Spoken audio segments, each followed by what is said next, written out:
عشر کیا ہے؟ عشر زمین کی پیداوار پر جو زکوٰۃ دی جاتی ہے اسے عشر کہا جاتا ہے۔ عام طور پر مال پر، سونا یا چاندی پر جو زکوٰۃ ادا کی جاتی ہے اسے زکوٰۃ کہتے ہیں، اور جو زمین کی پیداوار پر زکوٰۃ دی جاتی ہے اسے عشر کہتے ہیں۔ عشر کا معنی ہوتا ہے 10واں حصہ، اور یہ زمین کی پیداوار پر فرض ہے۔ اور اگر اس کی فرضیت کو دیکھا جائے تو قرآن مجید فرقان حمید کی یہ آیہ پاک سورۃ الانعام آیت نمبر 141 کے اندر اللہ رب العزت نے ارشاد فرمایا وَآتُوا حَقَّهُ يَوْمَ حَصَادِهِ کہ کھیتی کے کٹنے کے دن اس کا حق ادا کرو۔ تمام مفسرین اس بارے میں فرماتے ہیں کہ یہ آیہ پاک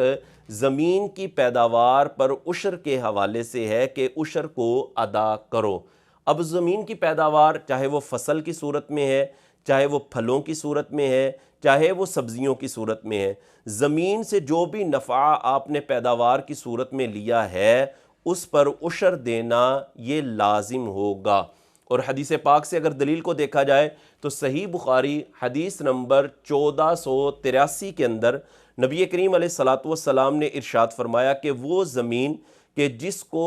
بارشی پانی سے سیراب کیا جائے یا چشموں سے جس کو سیراب کیا جائے چشموں کے پانی سے، یا وہ عشری ہو تو فرمایا اس پر عشر یعنی 10واں حصہ یہ لازم ہوگا۔ اور وہ زمین کہ جس کو جانور پر پانی لاد کر سیراب کیا گیا ہو، فرمایا اس پر نصف عشر لازم ہے، یعنی 20واں حصہ لازم ہوگا۔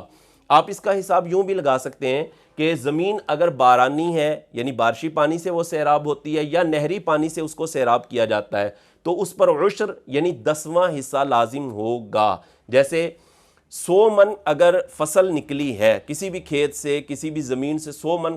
فصل نکلی ہے تو اس کو آپ 10 پر تقسیم کریں گے تو برابر 10 من آ جائے گا، تو یہ 10واں حصہ ہوگا، یعنی 100 من پر 10 من آپ کو عشر دینا لازم ہوگا۔ اللہ حاضل قیاس پھر اسی پر آپ قیاس کر لیں، اگر 200 من نکلی ہے تو ظاہر ہے پھر 20 من عشر دینا واجب ہوگا۔ اور اگر زمین ایسی ہے کہ جس کو کنویں کے پانی سے یا ٹیوب ویل کے ذریعے سے پانی لگا کر سیراب کیا گیا ہے، جیسے عام طور پر ہمارے ہاں اسی طرح کی زمینیں پائی جاتی ہیں کہ ٹیوب ویل کے ذریعے سے پانی لگا کر ان کو سیراب کیا جاتا ہے، تو ایسی زمینوں کی پیداوار پر نصف عشر یعنی 20واں حصہ دینا یہ لازم ہوگا۔ جیسے اگر کسی زمین سے 100 من فصل نکلی ہے، 100 من کی پیداوار ہے تو آپ اس کو 20 پر تقسیم کر لیں، 20 پر تقسیم کریں گے تو 5 من جواب آ جائے گا، یعنی یہ والی جو زمین ہے کنویں والی یا ٹیوب ویل والی زمین،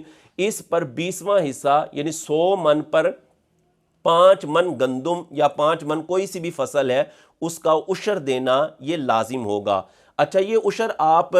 رقم کی صورت میں بھی دے سکتے ہیں، جیسے زمین کی کل پیداوار کا آپ نے حساب لگانا ہے کہ جتنی پیداوار نکلی ہے وہ کتنی رقم کی بنتی ہے، جیسے وہ 1,00,000 روپے کی بنتی ہے اور زمین ایسی تھی کہ جو بارانی تھی یا نہری تھی، تو آپ 1,00,000 کو 10 پر تقسیم کریں گے تو عشر جو آئے گا وہ 10,000 روپے ہوگا، 10,000 روپیہ عشر دینا لازم ہوگا۔ اور اگر زمین ٹیوب ویل والی ہے، کنویں والی زمین ہے، تو اب اس میں اگر آپ کی فصل 1,00,000 روپے کی بنی ہے تو آپ اس کو 20 پر تقسیم کریں گے تو جواب 5,000 روپیہ آئے گا، تو نصف عشر 5,000 ہوگا۔ تو عشر آپ فصل کی صورت میں بھی دے سکتے ہیں اور رقم کی صورت میں بھی دے سکتے ہیں۔ اور عشر میں اس چیز کا بھی خیال رکھنا لازمی ہے کہ کل پیداوار پر عشر دینا یہ ضروری ہوگا، اس میں قرضے کو بھی مائنس نہیں کیا جائے گا، اسی طرح اخراجات کو بھی مائنس نہیں کیا جائے گا۔ یہ نہیں ہوگا کہ اخراجات جی نکال لے جائیں تو پھر ہم عشر کا حساب لگائیں گے،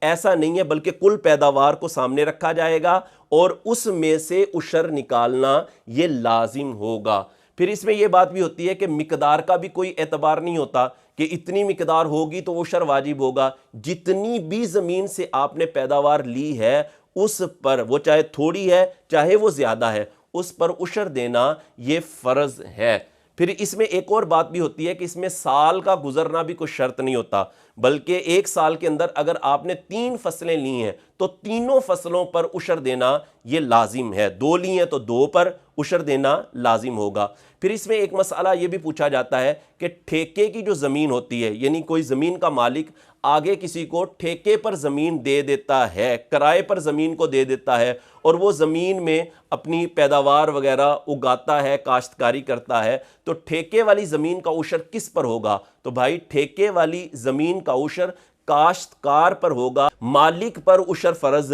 نہیں ہوگا، جو کاشتکار ہے اس پر فرض ہوگا۔ پھر عشر کس کو دیا جائے؟ عشر کے وہی مصارف ہیں جو زکوٰۃ کے مصارف ہیں۔